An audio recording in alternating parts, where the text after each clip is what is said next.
બાદબાકી શીખવાની છે. કેવી બાદબાકી શીખવાની છે? દસકાવાળી. હવે આપણને આ એમ થાય કે દસકાવાળી એટલે શું? પાંચકાવાળી, દસકાવાળી, વીસકાવાળી એવું કંઈ શીખવાનું છે? ના. તો આમાં શું છે? દસકો લેવાનો છે. દસકો કેવી રીતે લેવાય, દસકો કોને કહેવાય તે વિશે આજે આપણે સમજ મેળવીશું. હવે આપણને સાદા દાખલા ખબર છે કે અહીં લખ્યા હોય 25 ઓછા 13. 25 એટલે 20 વત્તા 5 અને 13 એટલે 10 વત્તા 3. 25 એટલે 10 10 ની 2 માળા અને 5 મણકા છૂટા. એવી રીતે 13 એટલે 10 10 ની 1 માળા અને છૂટા મણકા કેટલા થશે? 8. હવે આ તો આપણને આવડે છે કે આ એકમ છે અને આ દશક છે. એકમ એટલે છૂટા મણકા. જેમ કે બેટા ઊભા થાઓ તમે. અહીં તમારી પાસે 5 ચોકલેટ છે. કેટલી ચોકલેટ છે? 5. 5 ચોકલેટ ગણો તો અહીંયા 1 2 3 4 5. હવે લીઝાબેનને 3 ચોકલેટ આપો તમે એમાંથી. 1 2 3. તમારી પાસે કેટલી વધી? 1 2. કેટલી વધી એમની પાસે? 2. એવી જ રીતે દસકામાં શું છે? 10 10 ની કેટલી માળા છે? 2. બેસી જાઓ છો. પલકબેન આવો તમે. 10 ની કેટલી માળા છે અહીંયા? 2. ચલો 10 ની 2 માળા બહાર કાઢો એકથી. 1 2. એમાંથી તમન્ના બેનને તમારે કેટલી માળા આપવાની છે? 1 એક માળા આપી તમન્ના બેનને. હવે તમારી પાસે 10 ની કેટલી માળા વધી બેટા? 1 એક. બતાવજો બધાને કેટલી વધી? 1. મૂકી દો. સરસ. આ દાખલો તો એકદમ સહેલો છે. કેમ? કે મોટી સંખ્યામાંથી નાની સંખ્યા બાદ કરવાની છે. હવે આપણે શીખવાનું છે કે જ્યારે ઉપર નાની સંખ્યા હોય અને નીચે મોટી સંખ્યા હોય તો બાદબાકી કેવી રીતે કરાય. જેમ કે અહીં આપણને આપ્યું છે 46 ઓછા 28. આ બાજુ શું કહેવાશે? એકમ. અને આ બાજુ 46 એટલે 40 વત્તા 6 અને 28 એટલે 20 વત્તા 20 વત્તા 8. હવે આપણને ખબર 40 એટલે 10 થશે. કેટલી માળા થશે? 4. અને અહીંયા 10 10 ની 2 માળા. હવે અહીંયા આપણી પાસે 6 ચોકલેટ છે. માની લો 6 ચોકલેટ છે અને એમાંથી મારે 8 ચોકલેટ મારી પાસે અલીનાબેન લેવા આવે છે. કેટલી લેવા આવે છે? 8. તો હું કેવી રીતે આપીશ? અલીનાબેન હવે રડવા બેઠા છે કે ના મારે 8 જ ચોકલેટ જોઈએ છે. મારી પાસે કેટલી ચોકલેટ છે? 6. કેટલી છે બેટા? 6. હવે અલીનાબેનને 8 જોઈએ છે. હવે આપણા ઘરે બી એવું થાય છે ને કે આપણે ક્યારેક કંઈક વસ્તુ બનાવતા હોય અને વસ્તુ ખૂટે છે તો મમ્મી શું કહે છે? જા બેટા બાજુવાળા આંટીના ઘરથી લઈ આવ.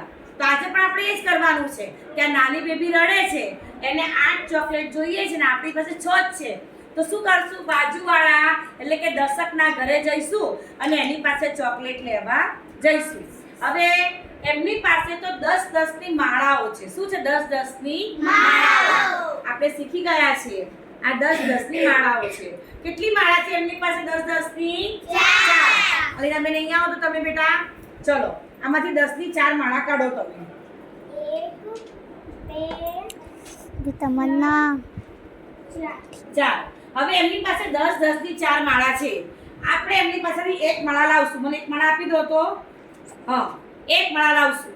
તો એમની પાસે કેટલી માળા વધી બેટા? હવે 1 2 3. કેટલી માળા વધી? 3. મૂકી દો છો. બહુ સરસ. હવે મારી પાસે કેટલી માળા આવી? 1. એક માળામાં કેટલા મોતી હોય છે? 10. એક માળામાં 10 મોતી છે એટલે આપણે દશક કહીએ છીએ. એક માળામાં 10 મોતી છે એટલે જ્યારે આપણે દશક કહીએ છીએ. હવે 10 મોતી એટલે કે 10 છૂટા મણકા. કેટલા મણકા છૂટા? 10. હવે આપણે અલીનાબેન રડતા હતા કે ચોકલેટ જોઈએ છે. માની લો કે આ 10 ની જગ્યાએ આપણે 10 ચોકલેટ છે. ચલો તમન્ના બેન આવો છો તમે. આની જગ્યાએ 10 ચોકલેટ મૂકો અહીંયા પહેલા. 1 2 3 4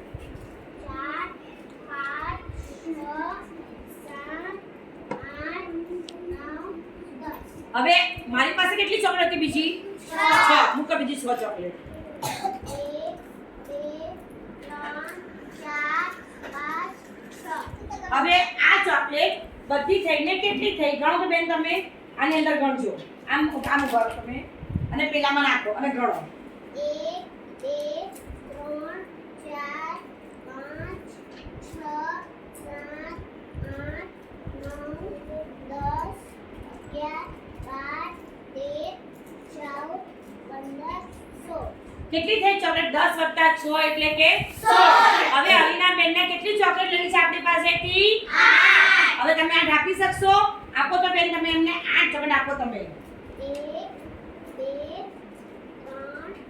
4 5 6 7 8 ખુશ થઈ ગયા અલીના બેન મળી ગઈ 8 ચોકલેટ ચલો હવે અલીના બેનને 8 મળી ગઈ તમારી પાસે કેટલી વધી બેટા ગણો તમે 1 2 3 4 5 6 7 8 કેટલી લખશું આપણે અહીંયા હવે અહીંયા કેટલી માળા છે એમની પાસે 3 એ મૂકી દો સરસ ગજબ જણા કેટલી માળા છે હવે અહીંયા 3 ચલો બેટા 3 માળા કાઢો જો દસી તમે જો અલીના બેન 10 થી 3 માળા કાઢો 1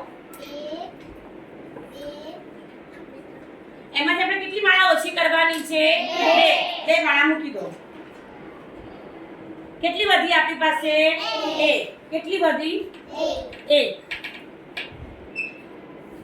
તો આને કહેવાય દસકાવાળી બાદબાકી શું કર્યું આપણે એકદમ સરળ છે જ્યારે નાની સંખ્યામાંથી મોટી સંખ્યા થેન્ક યુ બેટા નાની સંખ્યામાંથી મોટી સંખ્યા બાદ ન થાય તો બાજુવાળા પાસેથી આપણે એક માળા લાવવાની છે આપણને ખબર છે કે દસકો એટલે કે 10 10 ની માળાઓ એની પાસેથી એક માળા લાવીએ છીએ તો અહીંયા આપણે 10 કેમ લખીએ છીએ કારણ કે એક માળામાં કેટલા મોતી હોય છે 10 કેટલા મોતી હોય છે 10 એટલે 10 લખીએ છીએ ને એટલે દસકાળી બાદબાકી કહેવાય છે આને યાદ રહ્યું બધાને કઈ બાદબાકી કહેશું દસકા કે વીસકાવાળી દસકાવાળી કેમ કહીએ છીએ એક માળામાં કેટલા મોતી હોય છે બાજુના પાસે આપણે એક માળા લાવીએ છીએ એટલે કે છૂટા મણકા કેટલા લાવીએ છીએ 10 એટલે 10 વત્તા એ સંખ્યા એ બેમાંથી આ સંખ્યા બાદ કરવાની છે બધાને ખબર પડી હવે થેન્ક યુ